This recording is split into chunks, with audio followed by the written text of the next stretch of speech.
Welcome back to Listen the Great, and today we're talking more about tree planting. So let's say we're following the legacy of the late Professor Wangari Mathai, and we're ensuring that her legacy lives on. So today we're going to talk about deforestation and what we can do about it. But the first thing we need to know is a quote that this famous lady, this lioness of a woman, used to always say.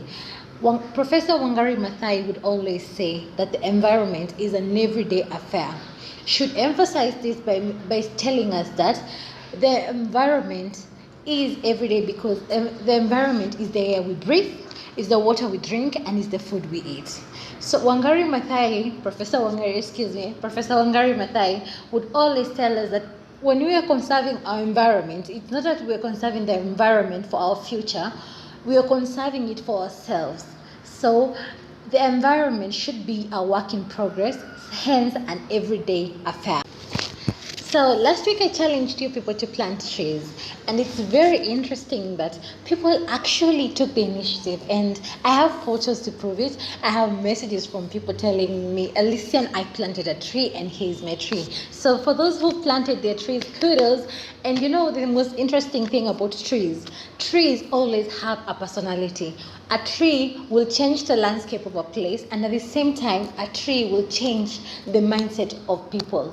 You plant a tree, and the next thing you find is 5 people who are planting trees, 10 people, 15 people, 20 people, and slowly we will get to a 47 million people planting, 47 million population of Kenya planting 47 million trees, and that will simply be phenomenal. So, Professor Wangari Mathai would focus on one major issue that we have in Kenya, being a third world country. She noticed that the main reason that was causing people to cut trees and leading to deforestation was the fact that people were poor.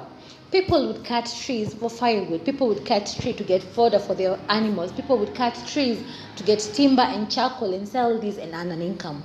So she focused on the fact that she needed to show people that no matter how poor you are, no matter the fact that you're cutting that last tree to make your last meal, you need to understand that when you're cutting this tree, you're not changing your poverty state. In real sense, you're actually enhancing it. So Professor Wangari Mathai used the tree planting initiative through the HUB Green Belt movement as a strategy to curb both poverty and to conserve the environment.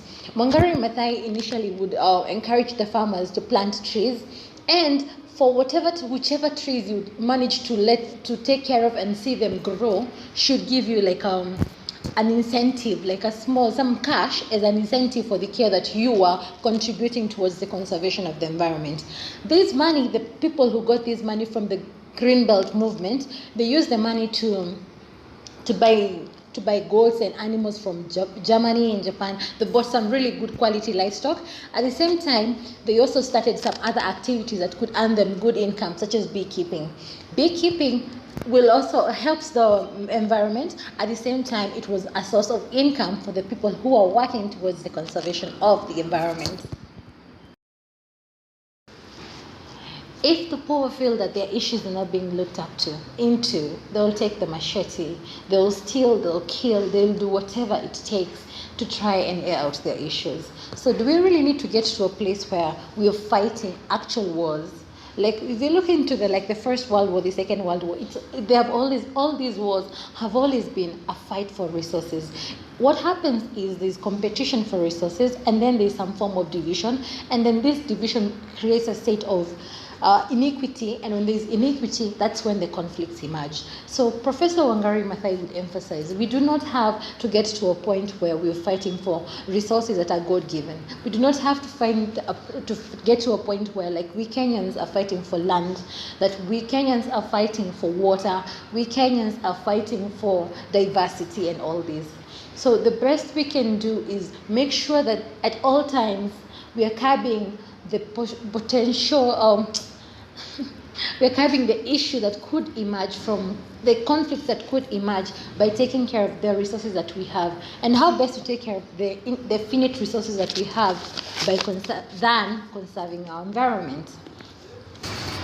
So who mainly feels the issue, who mainly feels the pain, who mainly feels the effect of us not having enough trees, who feels the effect of deforestation, who feels the effect of environment being deprived of its natural order.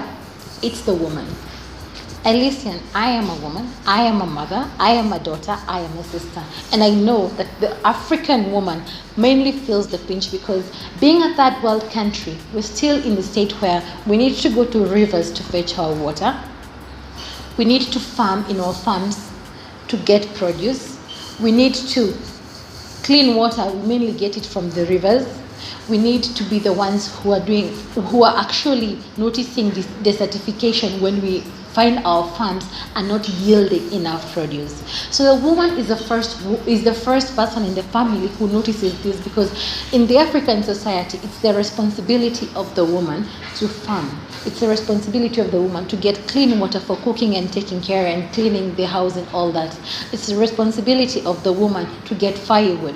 It's the responsibility of the woman, if there is no clean water, to find a way to get clean water, to move for miles and kilometers and as far as she can go to get clean water for her family. When there is not enough food, it's the woman who will actually just deny herself her plate of food and say, let my children have this, let my husband have this, because I am the one who is a caregiver, who is the caretaker. I nurture. And in the process of nurturing, I will sacrifice whatever I have for my family.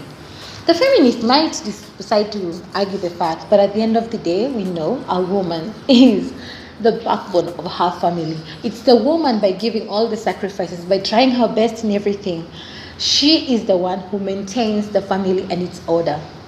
So what am I saying? I'm calling on to women, like in the Green Belt movement, they formed like organization and groups where they could plant trees.